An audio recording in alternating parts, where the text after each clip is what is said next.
എല്ലാവിധ ആശയവിനിമയ സംവിധാനങ്ങളും വിച്ഛേദിച്ചുകൊണ്ട് ഗാസ സിറ്റിയിലേക്ക് കെട്ടിടങ്ങൾ തച്ചു തകർത്തുകൊണ്ട് ഇസ്രയേലിൻ്റെ പീരങ്കിപ്പട ഇരച്ചു കയറിയിരിക്കുകയാണ്. ഓരോ ബഹുനില കെട്ടിടങ്ങളും നിലംപൊത്തി തവിടുപൊടിയാകുന്ന കാഴ്ചയാണ് കാണുവാൻ സാധിക്കുന്നത്. ഒരു ഭാഗത്ത് കരയുദ്ധം, മറുഭാഗത്ത് അതിശക്തമായ വ്യോമാക്രമണം. ഇനി എന്ത് ഗാസയിൽ സംഭവിക്കുമെന്നുള്ളത് പുറത്തറിയുക പോലുമില്ലാത്ത രീതിയിൽ അതിരൂക്ഷമായ ആക്രമണത്തിൽ ഹമാസിനെ പൂർണ്ണമായും ചുട്ടെരിക്കാനുള്ള ഒരു വലിയ നീക്കം. ഗിദിയോന്റെ രഥമിറക്കി ഇസ്രയേൽ പടയൊരുക്കം നടത്തുന്നത് ലക്ഷങ്ങളുടെ ജീവനെടുക്കാനോ? പലവിധ സംശയങ്ങൾ, പല ആശങ്കകൾ അന്താരാഷ്ട്ര സമൂഹം ഉയർത്തുകയാണ്. ഇസ്രയേലിൻ്റെ അതിശക്തമായ അന്തിമ പ്രഹരത്തിൽ ഗാസ നഗരം തന്നെ കത്തിയമരുന്നു. രാവും പകലും തുടരുന്ന അതിശക്തമായ ബോംബിംഗ്. ഇപ്പോഴത്തെ ഘട്ടത്തിൽ ഇന്നലെയും ഇന്നുമായി ആയിരക്കണക്കിന് പലസ്തീനികളാണ് നാടും നഗരവും വിട്ട് ഓടി ഒളിക്കുന്നത്. ആയിരക്കണക്കിന് ആളുകൾ പലായനം ചെയ്തു കഴിഞ്ഞു. ഗാസ നഗരത്തിൽ ഇനി ബാക്കിയുള്ള 3000-ഓളം വരുന്ന ഹമാസ് തീവ്രവാദികളുണ്ട്. അവരെ പൂർണ്ണമായും ഇല്ലായ്മ ചെയ്യുക, അവരെ ഒന്നുകിൽ നേർക്കുനേർ ഏറ്റുമുട്ടലിലൂടെ വകവരുത്തുക, അതല്ലെങ്കിൽ മിസൈൽ ആക്രമണത്തിലൂടെ തീർക്കുക. ഇതുമല്ല, തുരങ്കങ്ങൾക്കുള്ളിൽ ഒളിച്ചിരിക്കുകയാണെങ്കിൽ ശ്വാസം മുട്ടിച്ചോ പുറത്തിറങ്ങാൻ കഴിയാത്ത സാഹചര്യത്തിലോ ആക്കി അവരെ വകവരുത്തുക. ഇതൊന്നും ചെയ്യാതെ ഒരു കാരണവശാലും ഇനിയിപ്പോൾ എന്ത് വില കൊടുക്കേണ്ടി വന്നാലും പിന്നോട്ടില്ല എന്നുള്ള പ്രഖ്യാപനം നടത്തിയിരിക്കുകയാണ് ഇസ്രയേൽ. ബന്ദികളെ എങ്ങനെ തിരികെ പിടിക്കണമെന്നുള്ളത് കൃത്യമായി ഇസ്രയേലിന് അറിയാം. നിലവിൽ ജീവനോടെയുള്ള ബന്ദികളെ അവർ എങ്ങോട്ടേക്ക് മാറ്റി എന്നുള്ള വിവരവും ഇസ്രയേലിന് ലഭ്യമായിരിക്കുന്നു. അത് ആൾപ്പാർപ്പുള്ള മേഖല ആയതുകൊണ്ട് ഒരു ആക്രമണത്തിലൂടെ തിരിച്ചു പിടിക്കാനായി കഴിയില്ല എന്നുള്ളതാണ് ഇസ്രയേലിനെ സംബന്ധിച്ച് നിൽക്കുന്ന ഒരു വിഷയം. കാരണം മനുഷ്യ കവചമായി സാധാരണ ജനങ്ങളെ മുൻനിർത്തിയാണ് ഹമാസ് ഈ നീക്കം ഇസ്രയേലിനെതിരെ നടത്തിക്കൊണ്ടിരിക്കുന്നത്. ഇസ്രയേലിൻ്റെ കരയുദ്ധം തുടങ്ങിയതോടെ ആകെ ദുരിതത്തിലായിരിക്കുന്നു അവിടുത്തെ പലസ്തീൻ ജനത എന്ന് പറയേണ്ടത് സത്യാവസ്ഥ തന്നെയാണ്. അതിശക്തമായ ആക്രമണം ഘടിപ്പിച്ച സാഹചര്യങ്ങൾക്കിടയിൽ കൂറ്റൻ കെട്ടിടങ്ങൾ നിമിഷ നേരം കൊണ്ട് തവിടുപൊടിയാകുന്ന ഘട്ടത്തിൽ മറ്റു നിവൃത്തിയൊന്നും തന്നെ ഇല്ലാതെ ഓടി ഒളിക്കുകയാണ് സാധാരണ ജനങ്ങൾ. ഇതിന് ഇനിയൊരു അന്ത്യമില്ല, ഇതിവിടം കൊണ്ട് അവസാനിക്കില്ല, ഏറെ ദിവസം നീണ്ടു നിൽക്കുമെന്ന് തന്നെയാണ് നിലവിൽ സൂചന ലഭിക്കുന്നത്. ഗാസ മുനമ്പ് പൂർണ്ണമായും പിടിച്ചെടുത്ത് ഹമാസിന് ഒരു കാലത്തും ഇനി ഭരിക്കാനായി വിട്ടുകൊടുക്കില്ല എന്നുള്ള ശപഥമെടുത്തിരിക്കുകയാണ്. പല കോണിൽ നിന്നും ടാങ്കുകളും ആയുധങ്ങളും ഏന്തിയിട്ടുള്ള വാഹനങ്ങളും ഗാസ നഗരത്തിലേക്ക് എത്തിയിരിക്കുകയാണ്. ഗാസ നഗരം ഇനി വെന്ത് വെണ്ണീറാകുമെന്നും അതിനുശേഷം പുതിയൊരു നഗരം നാം പടുത്തുയർത്തി തരാമെന്നുള്ള ഉറപ്പാണ് ഇസ്രയേലും അമേരിക്കയും നിലവിൽ നൽകിയിരിക്കുന്നത്. കരയാക്രമണം തുടങ്ങിയ ചൊവ്വാഴ്ച മാത്രമായി 68ഓളം ആളുകൾ പലസ്തീനികൾ കൊല്ലപ്പെട്ടുവെന്ന് തന്നെയാണ് മനസ്സിലാക്കുന്നത്. ഭീകരരുടെ കണക്ക് ഇതുവരെയും പുറത്തു വന്നിട്ടില്ല.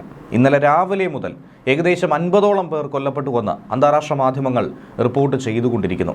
ഈ മേഖലയിൽ നിന്നും കൂട്ടപ്പലായനം നടന്നുകൊണ്ടിരിക്കുന്നു. ആളുകൾ തങ്ങളുടെ വീടും വസ്തുക്കളുമൊക്കെ ഉപേക്ഷിച്ചുകൊണ്ട് എത്രയും വേഗം സുരക്ഷിത ഇടത്തേക്ക് ഓടുക എന്നുള്ള ഒരു ലക്ഷ്യം മാത്രമാണ് അവരുടെ മുന്നിലുള്ളത്. ഗാസയിലെ പലവിധ കെട്ടിടങ്ങൾ സേന ബോംബിട്ട് തകർക്കുന്നതിനിടയിലാണ് നിരവധി ആളുകൾ ഇതിനിടയിൽ കുടുങ്ങിക്കിടക്കുന്നുവെന്നുള്ള വിവരം കൂടി ലഭിക്കുന്നത്. അതുപോലെ തന്നെ രക്ഷപ്പെടാനായി സലാഹുദ്ദീൻ റോഡ് 48 മണിക്കൂർ നേരത്തേക്ക് ഇസ്രയേൽ സൈന്യം തുറന്നിട്ടിരിക്കുന്നു എന്നുള്ളത് വ്യക്തമാക്കിയിട്ടുണ്ട്. അതായത് സാധാരണ ജനങ്ങൾക്ക് ഓടി രക്ഷപ്പെടാനും സുരക്ഷിതമായ ഇടത്തേക്ക് മാറാനുമുള്ള ഒരു സങ്കേതം. ഗാസ സിറ്റിയിലുള്ളവർക്ക് വെള്ളിയാഴ്ച ഉച്ചവരെ ഇതിലൂടെ നഗരം വിടാൻ സാധിക്കും. പക്ഷേ വെള്ളിയാഴ്ച കഴിഞ്ഞാൽ പിന്നെ ഉണ്ടാകുന്നത് കൂട്ടക്കുരുതി തന്നെ ആയിരിക്കും. ലക്ഷങ്ങൾ പലായനം തുടങ്ങിയതോടെ തെക്കൻ ഗാസയിലേക്കുള്ള എല്ലാ മേഖലയും വലിയ തോതിൽ തന്നെ ഗതാഗത കുരുക്കിൽ തന്നെയാണ്. രാജ്യാന്തര തലത്തിൽ തന്നെ വലിയ തോതിൽ വിമർശനം ഉയരുന്ന സാഹചര്യത്തിൽ കൂടിയാണ് ഇങ്ങനെ ഒരു നീക്കം ഉണ്ടായിരിക്കുന്നത്.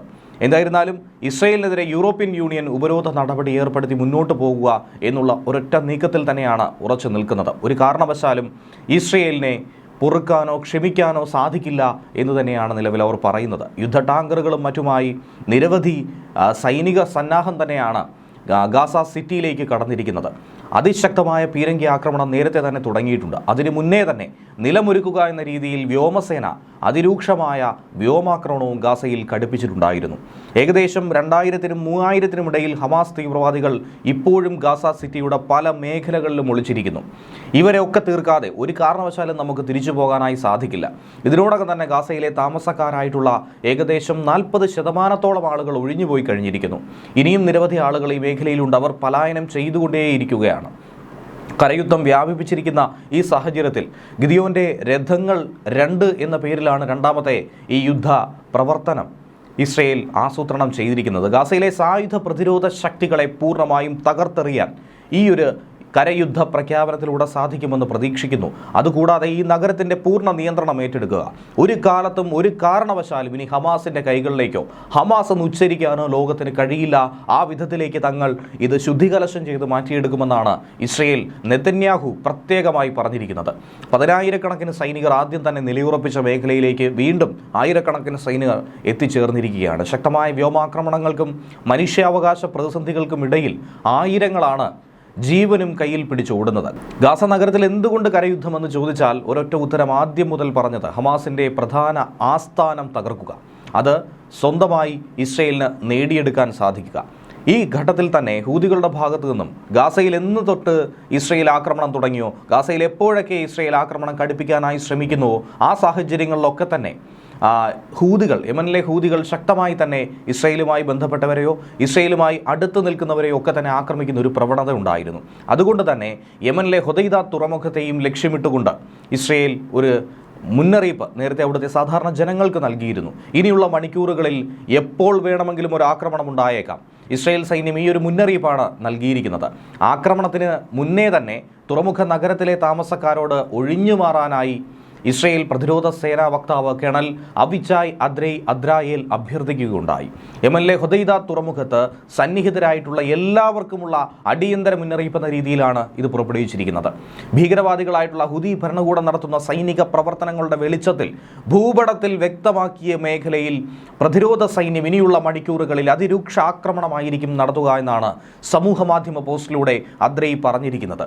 നിങ്ങളുടെ സുരക്ഷയ്ക്ക് വേണ്ടി, നിങ്ങളുടെ ജീവന് വേണ്ടി വളരെ വേഗത്തിൽ ഹുദൈദ തുറമുഖം വിട്ടോടുക എന്ന് തന്നെയാണ് പറഞ്ഞിരിക്കുന്നത്. ഇനിയിപ്പോൾ അവിടെ നങ്കൂരമിട്ടിരിക്കുന്ന കപ്പലുകൾ നിങ്ങളോടും അഭ്യർത്ഥിക്കുന്നു, വളരെ വേഗം സ്ഥലം വിട്ടുകൊള്ളൂ എന്നാണ് IDF വക്താവിൻ്റെ വാക്കുകൾ. ഈ മേഖലയിൽ തുടരാൻ തീരുമാനിച്ചിട്ടുള്ള ഏതൊരാളും അവരുടെ ജീവൻ സ്വയം അപകടത്തിലാക്കും രീതിയിലാണ് ഇവിടെ തുടരുന്നത്. അതുകൊണ്ട് വളരെ വേഗത്തിൽ ഇതിനായി മാറിത്തരിക. ഇസ്രയേൽ വിമാനത്താവളത്തിൽ ഹൂതി യുവതരുടെ ആക്രമണത്തിന്, ഡ്രോൺ ആക്രമണത്തിനുള്ള മറുപടി എന്ന രീതിയിലാണ് ഇസ്രയേൽ യമനിൽ കനത്ത വ്യോമാക്രമണം നടത്തി ദിവസങ്ങൾക്ക് ശേഷം ഇങ്ങനെ ഒരു സംഭവവികാസം ഉണ്ടായിരിക്കുന്നത്.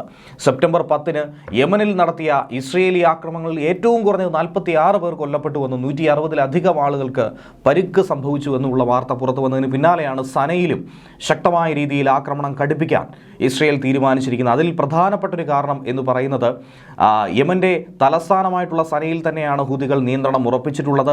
അവിടെ തന്നെയാണ് അവരുടെ പ്രധാന മേഖലയെന്ന് പറയുന്നത്.